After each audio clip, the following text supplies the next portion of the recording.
This is the third and last part of the module on internal force convection based on chapter 8 of your eBook.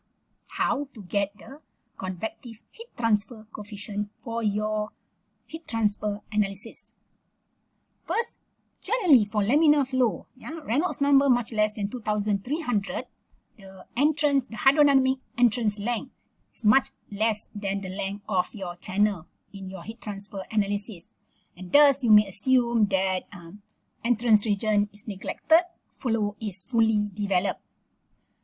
For turbulent flow, the entrance region is generally shorter than the channel length, and you may assume fully developed turbulent flow for the channel in your heat transfer analysis. However, it is a good practice to always determine the entrance region first before you proceed to assume whether your analysis can consider all fully developed, or you have to consider the entrance region as well. Now, the convective heat transfer coefficient for the fully developed region may be obtained theoretically. The developing region involves more complicated analysis. Do you know why? Think about that.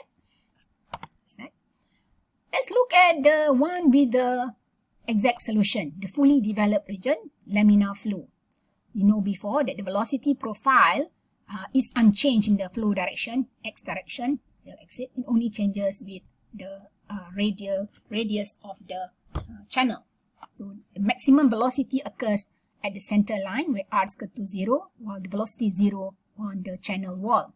Now, for heat transfer in laminar flow of an incompressible constant property fluid in the fully developed region of a circular pipe, the thermal energy equation is used on an annular differential element.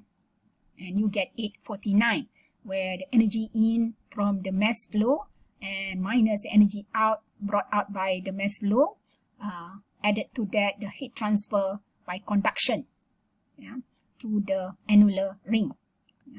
And you know the mass flow rate generally is steady state, steady flow. Knowing the surface area, the cross-sectional area, So rearrange, you get 850, proceed to 851, substitute the Fourier's law in the radial direction as well as the thermal diffusivity, you get 853, which means that the net rate of energy transfer to the control volume is equal to the net rate of conduction in the radial direction. We know in heat transfer analysis, there are two boundary conditions, constant heat flux and the constant temperature on the wall. Let's have a look at the constant heat flux boundary condition first. Earlier, for the fully developed flow in a circular tube, we came up with this equation.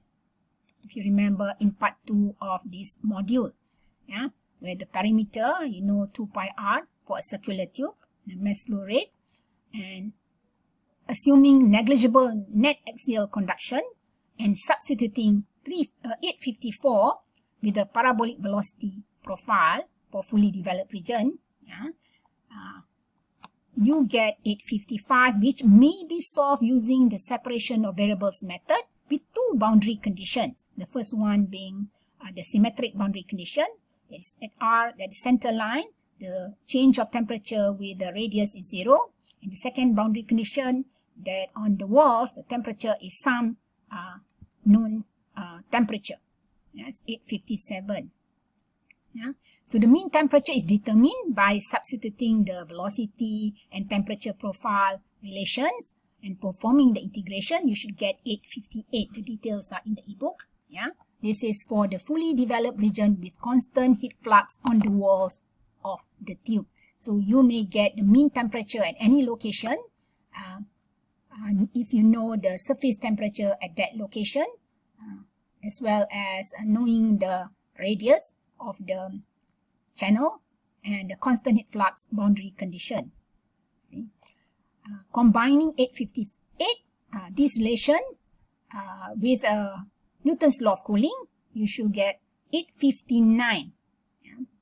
Interestingly, that the Nusselt number for laminar fully developed hydrodynamically and thermally flow in a circular pipe with uniform heat flux is a constant. So the Nusselt number is 4.36. It's 60. Wait, but this is local Nusselt number, and that would give you the local convective heat transfer coefficient, wouldn't it? But since the local Nusselt number is a constant, the average Nusselt number would be a constant too, right? Let's move on to the constant temperature boundary condition. Yeah. The approach to solve it is similar, but it's more involved, yeah, with an iterative process. But the Nusselt number for laminar fully developed hydrodynamically and thermally flow in a circular pipe with constant temperature, yeah, is a constant. It's 3.66. Again, this is also the average Nusselt number. So if you want to get the average heat transfer coefficient, you would need the diameter of the channel as well as the thermal conductivity of your fluid. Now, note that the Nusselt number for the constant heat flux boundary condition is higher. It's 4.36 compared to the 3.66 for the constant temperature boundary condition. It's higher by 16%.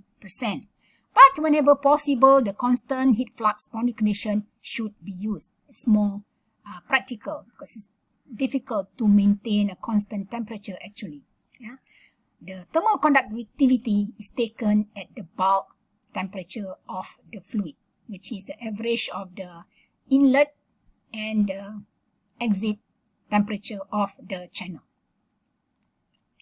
For fully developed laminar flow in non-circular tubes, the Nusselt number, which is a constant, yeah, and friction factor are given in the table 8.1, shown here. So yes, you may look at the circular channel and other rectangular channel, ellipses and isosceles triangle. So just you have to determine the value of A over B, and subsequently you can get the Nusselt number and then your convective heat transfer coefficient. That covers the fully developed region with the exact solution, constants for both types of boundary conditions. The entry regions or entrance region, or we call it the developing region. Yeah? The energy equation for the entry region is more complicated than that for the developed region. Yes? Because now the velocity is changing with x as well as with the radius of the channel. Yeah? There are two different entry length solutions. These are correlations obtained from experiments. Yeah? Many experiments. Case 1 is when the thermal entry length problem, we call it. Yeah? It is the simplest, where the thermal conditions develop in the presence of fully developed velocity profile. What does that mean? That means the thermal boundary layer is still developing, while the hydrodynamic boundary layer is already fully developed. Yeah? So heat transfer occurs after an unheated starting length, reasonable for large Prandtl number fluids, example oils. Case 2 is when both the thermal and velocity entry lengths are together. That means the temperature and the velocity profiles develop simultaneously. Okay, so either case 1, case 2, there are correlations for these cases. They are, of course, the actual physics are more complicated than this, but these are assumptions and researchers have come up with these two cases. Many solutions have been obtained for both entry regions conditions. We'll look at a few here only. One is for laminar flow under constant temperature conditions. So a correlation according to Hausen is given in 862. You see this, that this Nusselt number approaches 3.66 as the length, channel length approaches infinity, very long. So this is for the case 1, for thermal entrance length case. But it may also be used for combined entrance length, provided the Prandtl number is greater or equal to 5. Now, when the difference between the surface temperature and the fluid bulk temperature is large, so you have to consider the variation in the viscosity of the fluid with temperature. So for this case, we have the Cedar and Tate. Yeah? For hydrodynamically and thermally developing case 2, you may use 863. Yeah? That is also, they have the constraint that the Prandtl number must be greater or equal to 0.6, but less or equal to 5. and the ratio of the viscosity based on the bulk temperature over that the viscosity evaluated the surface temperature between these two values, and the Nusselt number must be greater or equal than 3.66. Now, for the special case of laminar flow between two isothermal parallel plates of length L, the following correlation for the entrance region is used, 864, yes, where the hydraulic diameter is twice the plate spacing. Yeah? So to get the hydraulic diameter, you get the plate spacing multiplied by 2, and you can substitute into 864. There are many other correlations. Yeah. Now that is for laminar and developing. Let's look at the turbulent flow in circular tubes. As mentioned earlier, the entrance region for turbulent flow is short. So generally we assume that turbulent flow fully developed occurs throughout the channel. Yeah. Several collisions are available. We have here 5 or maybe 6 in your eBook. Yeah. First, the Chilton-Colburn equation, 866 for smooth tubes. Then the Colburn equation, 867. The Ditters-Boelter, very popular, 868. Cedar and Tate, that considers variation in properties due to a large temperature difference between the bulk temperature and the wall temperature. Then the Nelinsky equation and Skupinski equation, etc. Whatever correlation you decide to use, take note the constraints imposed by each equation.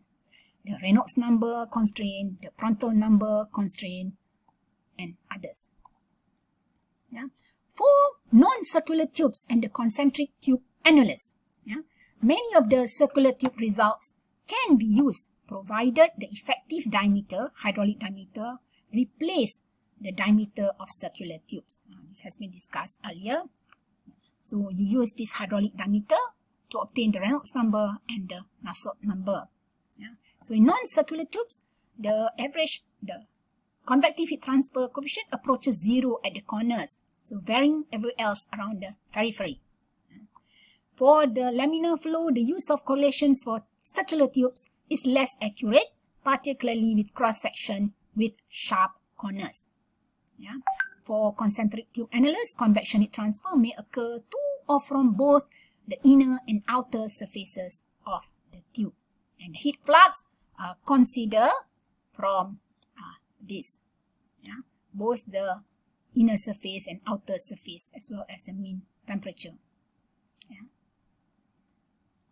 Let's summarize what we have done throughout the 3 parts of the module on internal force convection. Yeah. Basically, simplified. Yeah. You determine the Reynolds number to identify whether your flow is laminar or turbulent, and then you determine the entry length. For turbulent flow, entry lengths are short, so you can go straight to assume that the flow is fully developed in the channel. Yeah. For laminar flow, you have to determine the entry length. If the entry length is significant compared to the channel length, then you have to consider it to be developing. Yeah?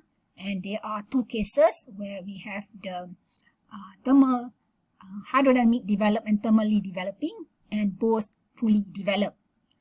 For the laminar flow, fully developed, yeah, if your entrance length is short, yeah, it's very much simpler because for both types of boundary conditions, yeah, the Nusselt number is a constant. For constant heat flux, it's just 4.36. For the constant surface temperature, it's 3.66. That is summarized. That is all for module on internal force convection.